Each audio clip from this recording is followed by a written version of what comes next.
Our top focus story on India First is about a man who's rallying the resistance against the Taliban at Panjshir. Afghanistan's caretaker President Amrullah Saleh has spoken for the first time since Taliban's takeover, and he spoke to India today. This is Amrullah Saleh's only interview to any network in the world. He says he will not let his country become Talibanistan. Amrullah Saleh is currently in Panjshir, a province where he's fought earlier. He joined the resistance under Ahmad Shah Massoud, the legendary Tajik warlord, in 1996. Amrullah Saleh is also former spy master of Afghanistan, former interior minister and vice president of Afghanistan. I spoke to him earlier today. This is an India Today exclusive. Mr. Saleh, what can you tell us? What's the latest in Panjshir? How are you holding up, sir? The Taliban claim that they have got part of Panjshir is completely false. We are in control.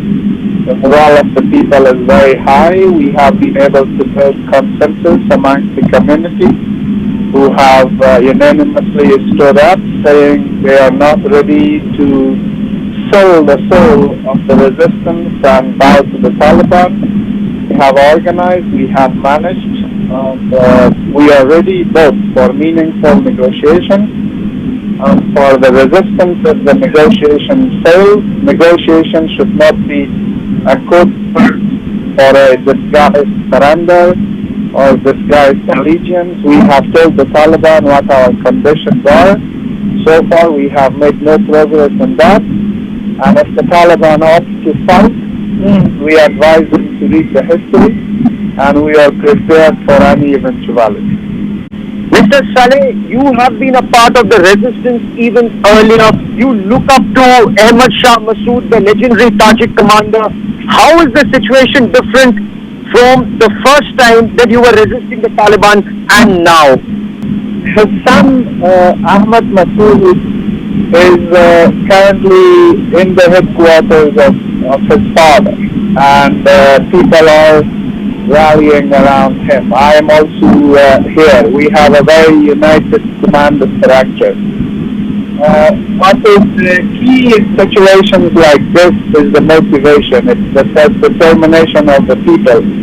And secondly, it is the organization, command and control structure. And the last is resources. The first two elements are critical, and we have it already. We are not fragmented, we are not disunited, we have a historical unity, and we all carry the legacy of our leader. And we have told the Taliban, the choice will be yours. And if you opt to fight, we will see you. If you opt to negotiate, we do not want the negotiation to be, as I said, a disguise for soft surrender or expression of allegiance or acceptance of the Taliban clerical dictatorship. Absolutely no. So what are your conditions, Mr. Saleh? You are the caretaker president of Afghanistan at this point of time. Well, it's a situation which has unfolded newly. Unfortunately, the Afghan cabinet has fled, and those who didn't have strong roots in the country have fled. I always wished that the president stayed, and he became a rallying point. He proved himself the other way. He did not remain loyal to his mottos, and he did not remain loyal to his slogans and all the statements he had made to the Afghan people. So it's a new situation, and in this new situation, we are in contact with all those people who matter, and they are ready to put resistance by various means. But to generically tell you our political objective is rejection of the emirate of the Taliban, rejection of the dictatorship, rejection of the grab of power by force. So that is what we reject. What we want is a situation in which the people of Afghanistan must have a say in determining the character of the state. We do not want anything for ourselves. We are not seeking portfolios. We are not seeking positions. We are not seeking incentives. We are not seeking personal favors. None of those things. We want the Afghan people to have a chance in determining the character of the state. We are not ready to accept a system which will oppress the Afghan people. You know, how will you fight? Taliban wants the emirate and you want a democracy. You see, what we do not want dictatorship. We want the pluralism in Afghanistan to survive. We want the Afghan people to have a say. We want the identity of individuals, of the communities, of all ethnic groups of Afghanistan. We do not want Afghanistan to become Talibanistan. That's what the Taliban are trying to establish. They're destroying Afghanistan and they want to establish Talibanistan. That will not happen. So our political objectives are very, very clear.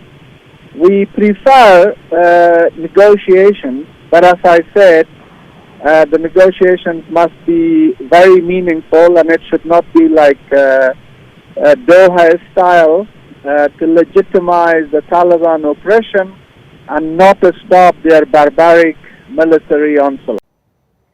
So we do not want Afghanistan to become Talibanistan. The resistance open to negotiations, but you mark these words, negotiations should not be Doha style that legitimizes Taliban's oppression. Strong words, brave words, but what do they actually mean in terms of situation on ground and how will it pan out in the days and weeks ahead?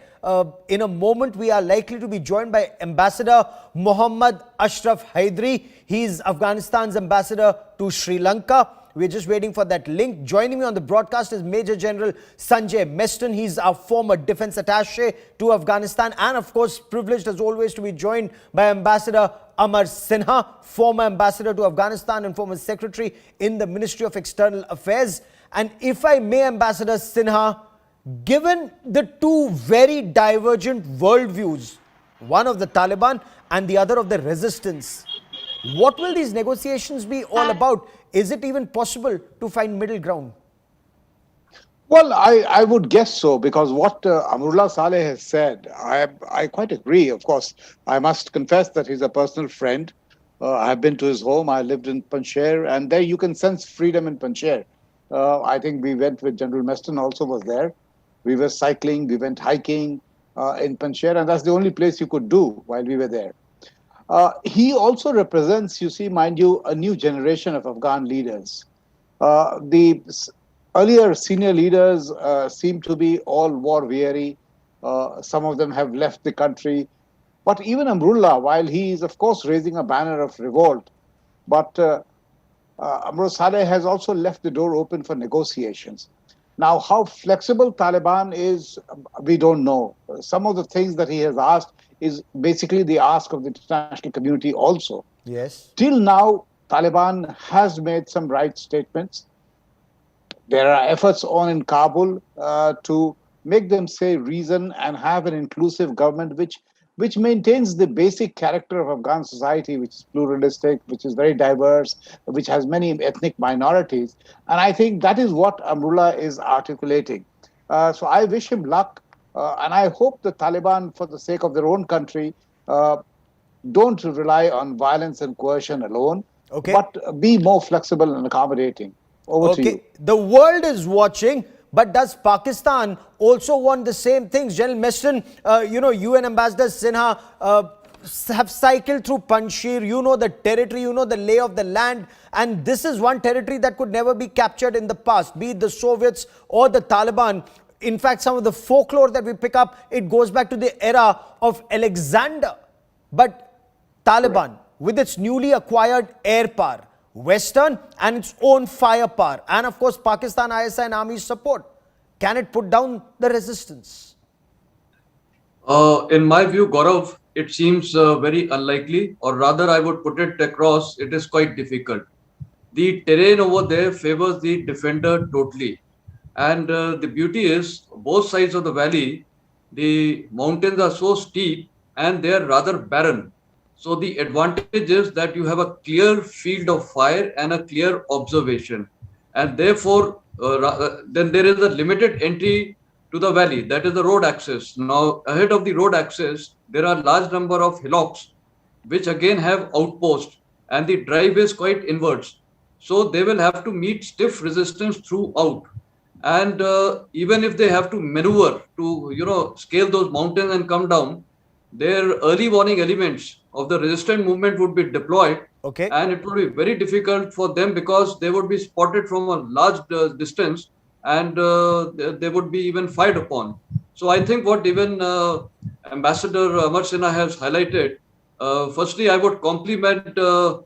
Amrullah Saleh, because I really personally have admired him. He is today taking a stance for Afghanistan and the people of Afghanistan. His statements are very, very clear. Rather, I would say most of the erstwhile politicians who are now trying to align with Taliban, they should follow, his ideology. In fact, Because that's a point I'm coming to a little later in the broadcast. But Ambassador Sinha, your take on Amrullah Saleh's political objective, is it possible to achieve it, given what we see on ground, given, women in Afghanistan as of now have been asked to stay away. Those in government jobs have been asked to stay away till further orders, and hundreds and thousands are desperate to leave Afghanistan. So can a leopard, is there any indication, can one change its spots? Normally my answer would have been no, it doesn't. But I was listening to Zabiullah Mujahid when he gave that conference, Yes. and I was actually impressed by his candor. First time he accepted that he has asked them for the safety. And I have argued this before, that even when they said that the women should stay in a protected area, they basically are not very sure of their own fighters on the ground, who are really young lads out of madrasas and have zero education. So he said publicly that he is not very sure of their training, how they will handle women.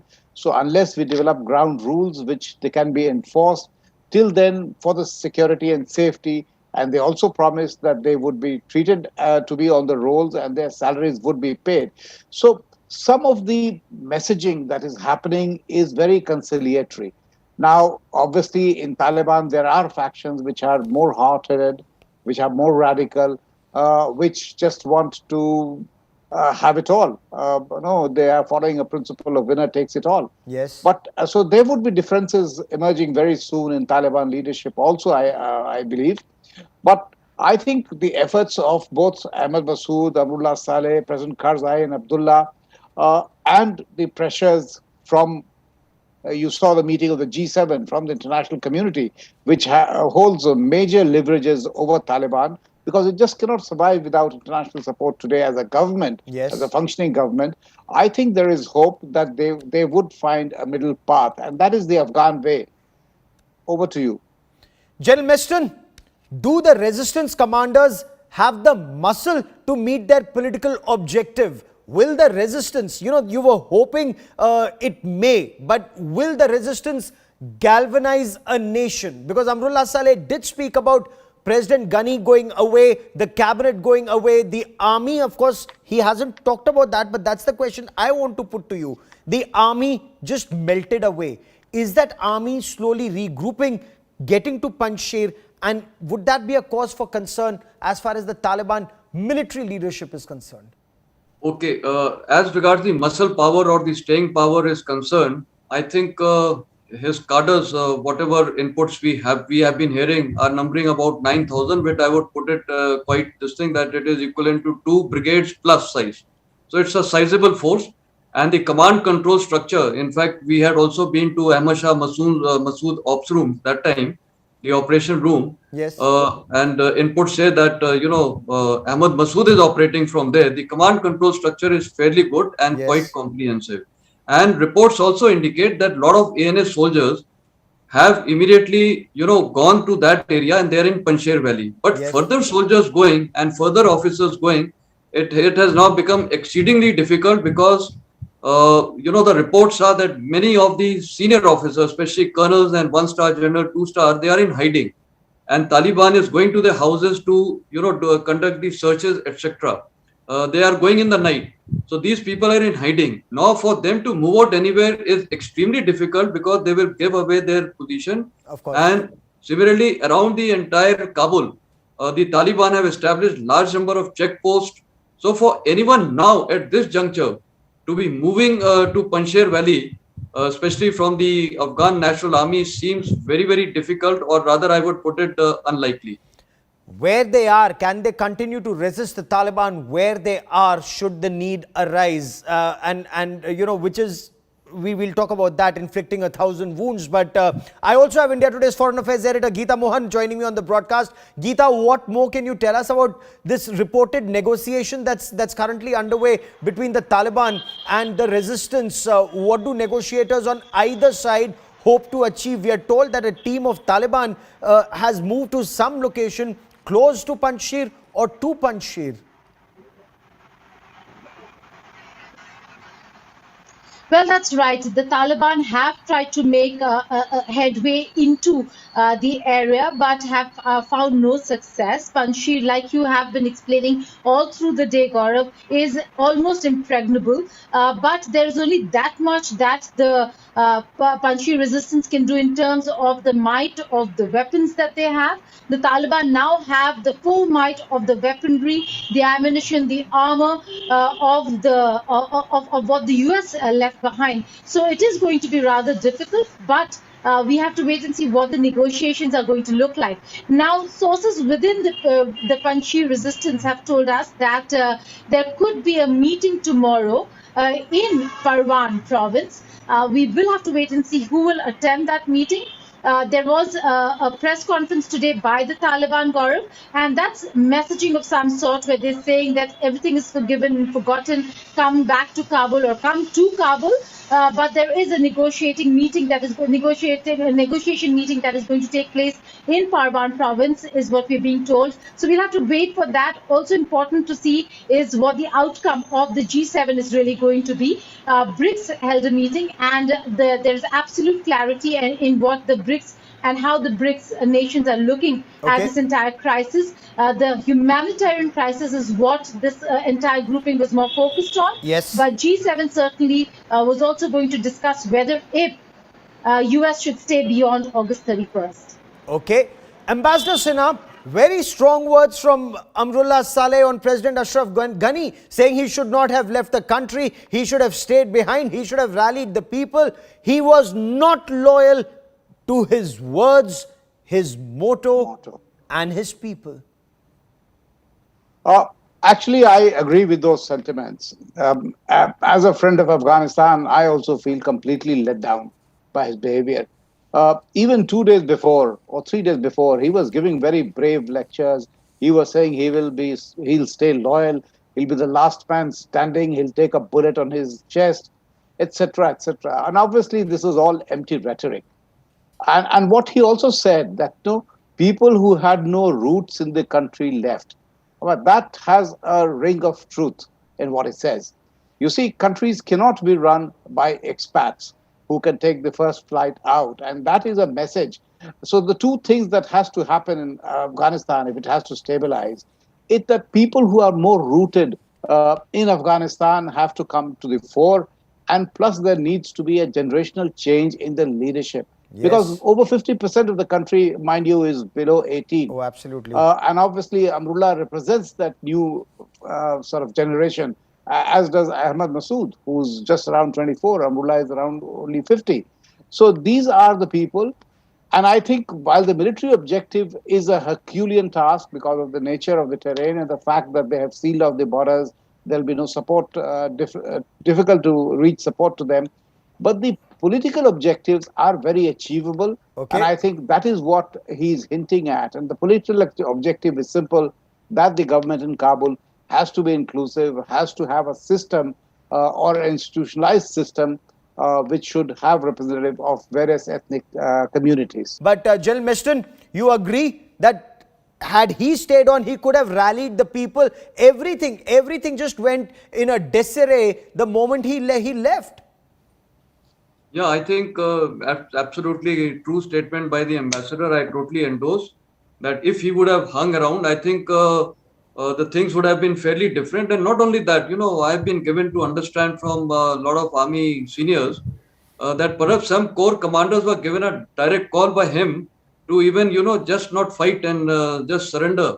And rather, the defense minister, Mr. Bismillah Khan, was not even aware about it. So, this again, there is some confusion as to why he was doing. Some Afghans, of course, have told me that perhaps he did it to avoid, what happened earlier, when Najibullah was hanged, and that would have again instilled a lot of anarchy and confusion in the country. Okay. So perhaps it was to avoid that, but really, I have more inputs coming in, and inputs coming in about government formation in Afghanistan. This is information that's coming in. Taliban, details of Taliban forming the next government in Afghanistan. So Taliban have announced their cabinet. Taliban formalizes Afghanistan's next government, and we are told Hamdullah Nomani, now he is on the UN terror watch list. He's being made the mayor of Kabul. Sadr Ibrahim is someone who's an expert in roadside blasts, and he is Afghanistan's new home minister or interior minister. You have Abdul Baki, someone who's a member of the Haqqani network. He's been made a member of the acting higher education board.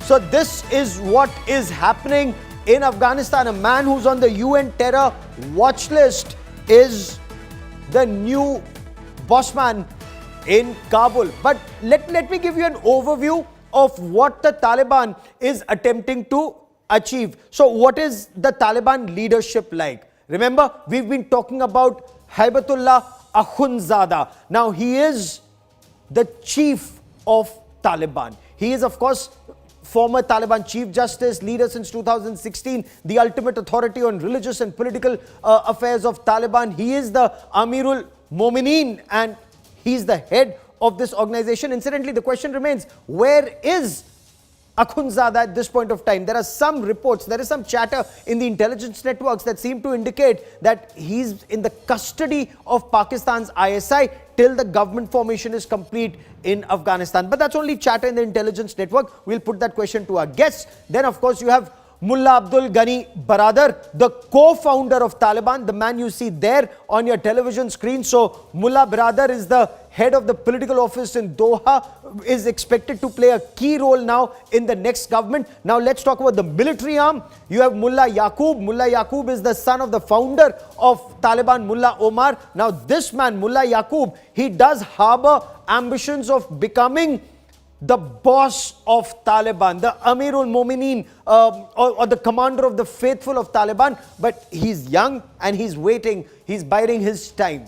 Then, of course, another deputy commander, one man, very close to Pakistan's ISI, Sirajuddin Haqqani, the head of the Haqqani network. They operate out of Pakistan, but he's again, when it comes to security, likely to play a very crucial role because he's also ISI's link to this entire government. Of course, ISI also trying to forge closer links with all. Remember, Mullah Baradar was in a Pakistani jail for 8 long years, and Akhundzada is said to be in Pakistan's custody even now. Once government formation is sorted out, perhaps he will come to Afghanistan. Now, let's talk about what Taliban's new cabinet is likely to look like.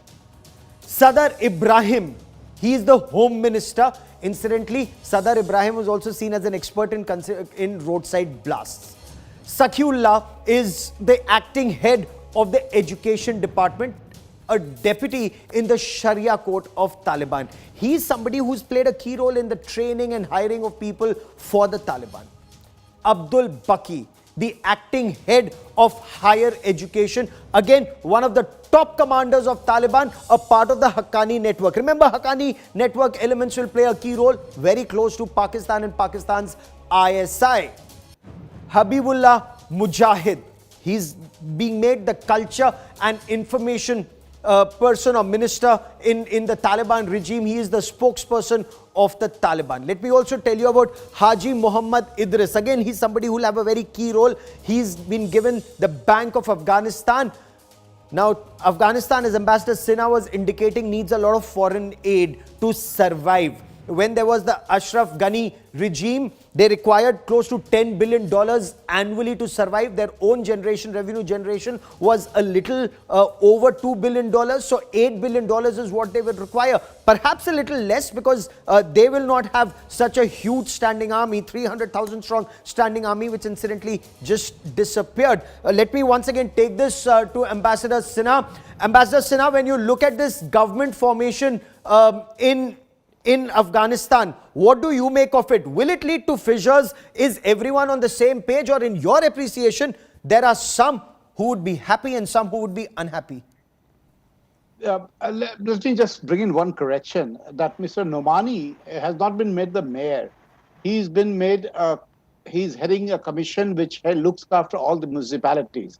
What Yes. they have done is they have allowed Dawood Sultan Zoi, who's a trained pilot, incidentally, continue as the mayor, because obviously Taliban lacks the administrative skills and experience. So they are basically creating a supernumerary post, you could say, which will oversee the existing administrative structure.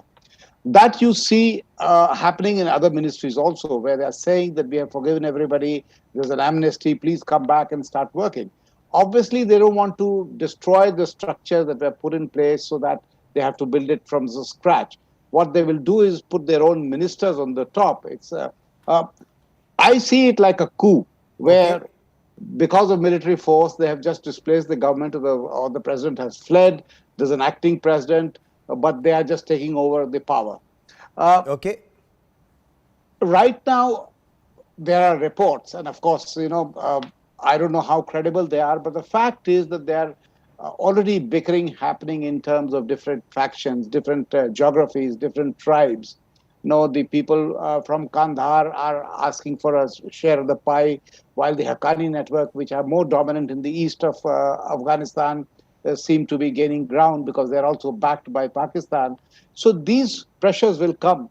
You talked about Mullah Yaqub's sort of hereditary claims to the top position. Akhundzada, not only that he's in the chatter, also was 1.5 years ago that he was killed in a mosque attack. And this was confirmed only 6 months ago by another intelligence report. But we don't know, and he has not been seen in public. So we really don't know where he is, and it could be true, because when you see the Supreme Council that they have announced, Yes. Mullah Baradar seems to be at the top right now. Yes. Now, that would look a bit odd if you have an Amir al-Momin, who is the supreme commander of Taliban. How is that the head of the political office, though he was the founder of Taliban, he has been relegated in the leadership, that he is heading the Supreme Council. So obviously there are layers within layers, and I think the full facts haven't come out, so I wouldn't pass a judgment. Fair But enough. what has been presented today is basically accommodating the leadership of Taliban. There is no inclusivity in this. There is and no obviously they will have inclusivity, to Geeta. In open up fact, that's the spaces. point I was coming to. When Taliban talks about an inclusive government, where is the inclusivity? Where are Afghan interests maintained here? Well, again, we will have to wait and see what the conversations with the Panjshir resistance is going to look like. Amrullah Saleh, in your interview, said that they are negotiating, but again, they'll wait and see what the Taliban really want from the Panjshir resistance. There are a few red lines, and those red lines cannot be violated. And that's very clear that they want democracy and not dictatorship. And it just seems like right now, whatever the plans of the Taliban are, it is not inclusive, Gaurav, like Ambassador Sinha, and you've been rightly saying, it is not inclusive. It has been quite when it comes to the government formation, in a bubble of sorts, where only the Taliban leadership are taking the leadership roles. And We is know this that there is writing Dr. then on the Abdullah wall? Abdullah and former President Hamid Karzai, both in Kabul.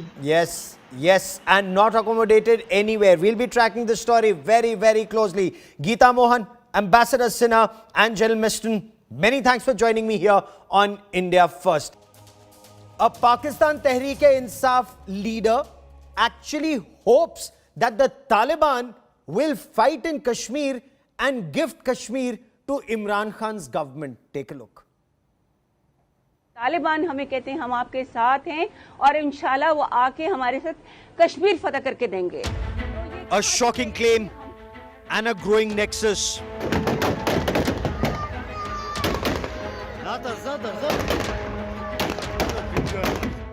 There is now enough evidence of strong ties between Taliban and Pakistan's leadership. Imran Khan, also known as Taliban Khan, has hailed Taliban's takeover of Afghanistan. जब आप किसी का culture ले लेते हैं तो वो क्या आप करते हैं? आप बेसिकली ये कह रहे हैं कि वो कल्चर हमारे से ज्यादा ऊंचा है।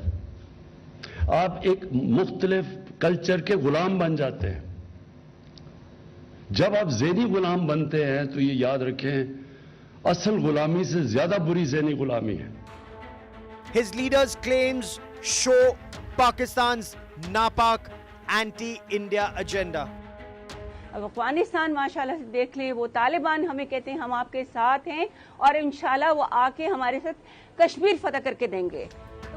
While speaking on a television debate, the Pakistan Tehreek-e-Insaf leader Neelam Irshad Sheikh confirmed Pakistan's nefarious plot to use Taliban against India in Kashmir. The shocking claim comes after a video of celebratory fire in Pakistan-occupied Kashmir.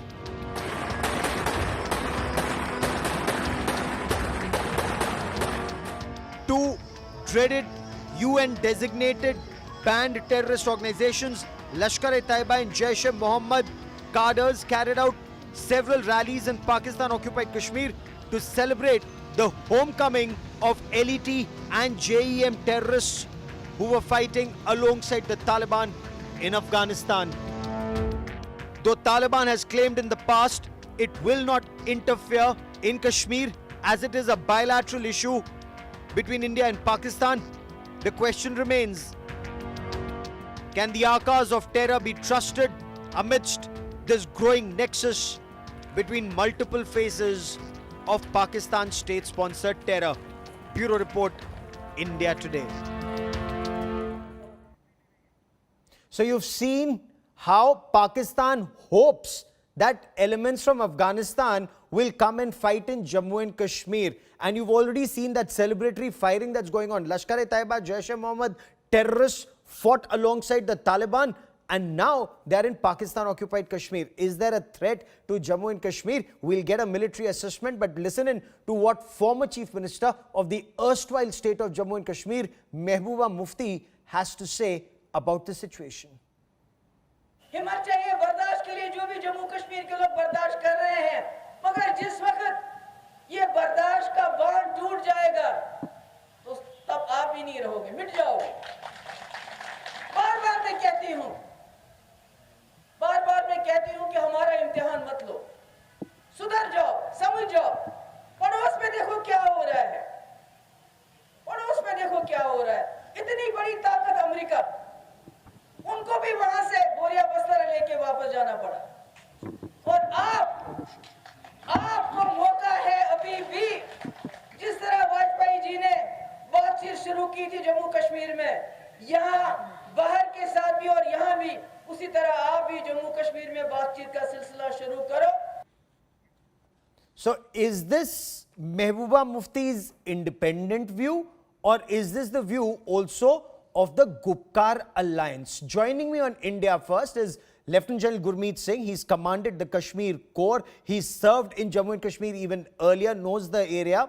Ifra Jan is the spokesperson of the National Conference and Shazia Ilmi represents the Bharatiya Janata Party. But Ifra Jan, if I may come to you first, you heard Mehbooba Mufti. Is this the sentiment of the Gupkar alliance, ma'am? You see, the spokesperson of Gupkar alliance is M.Y. Taregami. So whatever M.Y. Taregami says is what the Gupkar Alliance wants. And it's not just the Gupkar Alliance today which met and said that they want restoration of Article 370 back. It's the erstwhile representatives, elected representatives of the people of Jammu and Kashmir who came forward today and said, listen, 1 crore 20 lakh people of Jammu and Kashmir are intelligent enough to make their own state laws, are intelligent enough to control their own budget, and therefore they were intelligent enough even on August 5 when an unelected governor came to Kashmir and said that an unelected government on the behalf सुधर of जाओ 1 crore 20 वरना lakh people. देखो पड़ोस में क्या हुआ, पड़ोस में क्या That is- हुआ. What is please, this is that- threat? Shazia how Ilmi, are I you want to linking? understand. What is this Please threat? check the- सुधर जाओ वरना देखो पड़ोस में Gupkar क्या हुआ. Alliance has passed America a को भी बोरिया resolution, बिस्तरा बांध के Doctor. जाना पड़ा. Why aren't you showing What that kind of a resolution threat to your is people? that, Shazia Ilmi? Gupkar Alliance has clearly passed a resolution for statehood, for Article 370, Fair for enough. Article 335 restoration.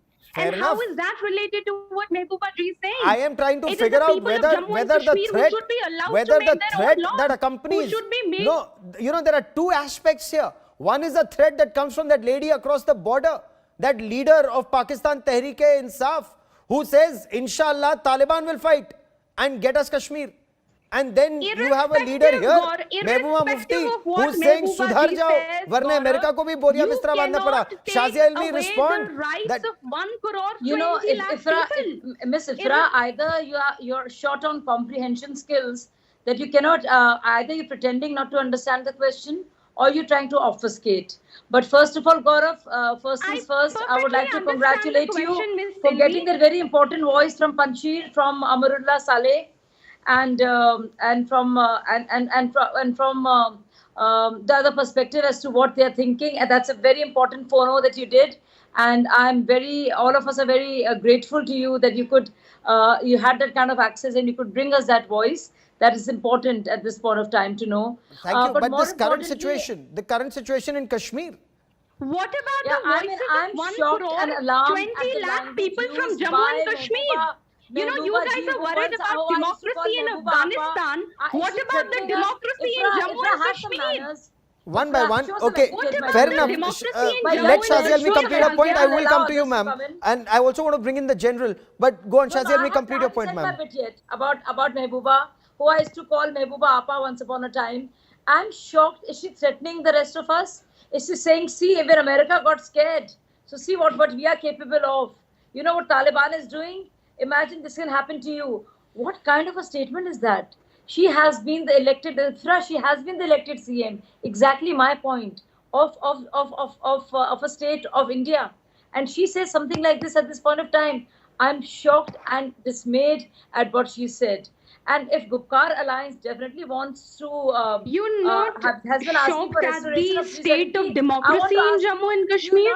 Okay, give me a moment. I quickly want to bring in. I quickly want to bring in General Gurmeet. General Gurmeet, a military perspective. There are two very worrisome developments. One, Lashkar-e-Taiba and Jaish-e-Mohammed terrorists in Pakistan-occupied Kashmir, and a Pakistani PTI ruling party leader claiming that Taliban, inshallah, will get Kashmir for Pakistan.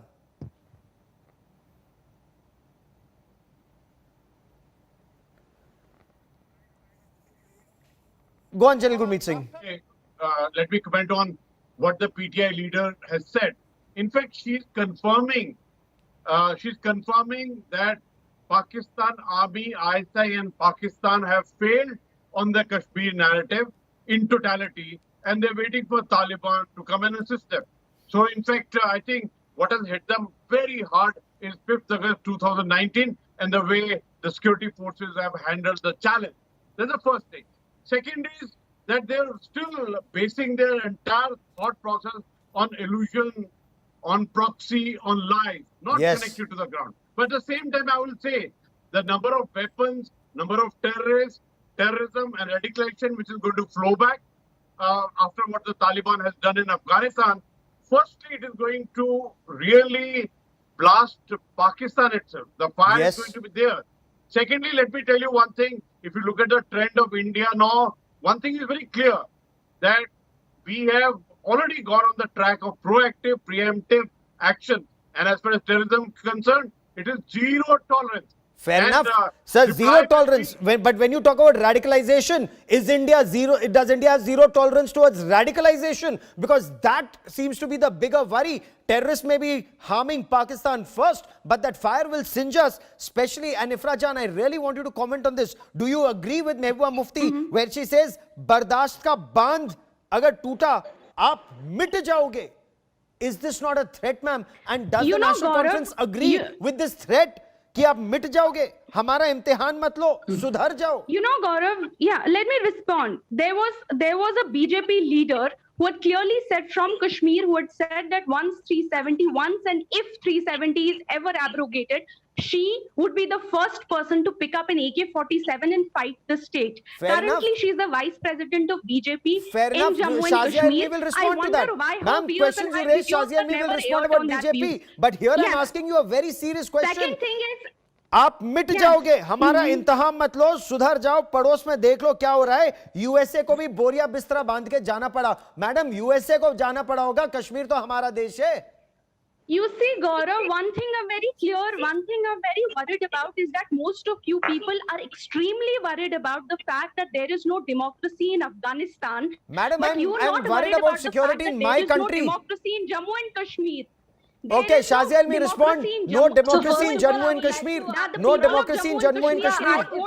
I think I don't know what the BJP That the leader people of said. Jammu and Kashmir I don't know cannot what the make their BJP own leader budget. said about When Mehbooba is it that you Mufti guys will be worried picking about up your a own people? AK-47. But is she अफगानियों trying के to लिए prove आपको that दिल BJP दुखता leader है? right? अफगानी महिलाओं के लिए No, आपका is she दिल trying दुखता to है? is she trying to Jammu prove और it कश्मीर correct? के लोग This अपने लोग नहीं बना सकते। Mehbooba जम्मू और Mufti, कश्मीर के who has लोग अपना बजट नहीं बना represented as a सकते। CM of जम्मू an और Indian कश्मीर के state लोगों के लिए approve of what decisions Taliban is एक doing? unelected And governor as a लेते हैं। woman, And as you a want woman, to tell she us that and you you worried are about okay with what's democracy and happening? you worried about As democratic I mean, can you rights? watch this? Even Absolutely today, not. One by even one, the one by one. Democracy even the at spokesperson all, of Taliban Shazia. actually You have said women nothing will to stay do at with home and get their democracy. salaries. You Okay, guys are so hypocrites democracy and only you means guys should be PDP the or last NC, people to talk General about Gurmeet democracy. Singh. If Democracy block means development of the elections or South, district Gaurav, development council Taliban elections means- are held or if I'm panchayat shocked. elections are District held development for the councils are national like conference, is municipalities. that not democracy? Or DDCs is the definition changing? General are Gurmeet like- Singh, yeah, let me last respond comment, back. sir, So because yes, the this DDCs are radicalization proven and are like fanning the proven fire, proven fanning the proven fire of proven radicalization, proven is that the next big threat as far as Jammu and Kashmir is concerned? Only General Gurmeet Singh, please. Gaurav, one thing is clear that what has been said by the politician, one thing is definite, that it's a pure form of subversion. And second is they are not connected to the awam. They are not connected to the ground environment. In fact, they are befriending only two things. They are befriending two things. One is Pakistan and second is terrorism. They have still not understood what is the threat of terrorism and radicalization. They are not keeping in mind the awam, because one has seen that awam is already changed the track. They have already gone onto the track of peace or to the development. In Okay. fact, I would at least they should learn from what has happened in Afghanistan. Exactly. They should Yes. look And at I the want to add problem that of Mehbooba the Mufti people of herself would not be Afghanistan. allowed for them contesting elections to come out The on the BJP streets. has done Neither would to you, Jammu Imran, and to Kashmir remember what that. Taliban Okay. has done I to mean, do you even know what Afghanistan, you're saying? taken away the It is rights of shameful people of that Jammu now and why But you Kashmir. have guts clearly out, the take fact away- remains, take does away- democracy, grassroots level democracy not mean anything in J&K for the leadership of J&K or the erstwhile former chief ministers of the erstwhile state of Jammu and Kashmir? And we'll track that story very closely. Ifra Jan, Shazia Almi and General Gurmeet Singh, many thanks for joining me on this India First special. That is all I have time for on the show this evening. For all the latest news and updates, log on to indiatoday.in. You can also download the India Today app. Many thanks for watching.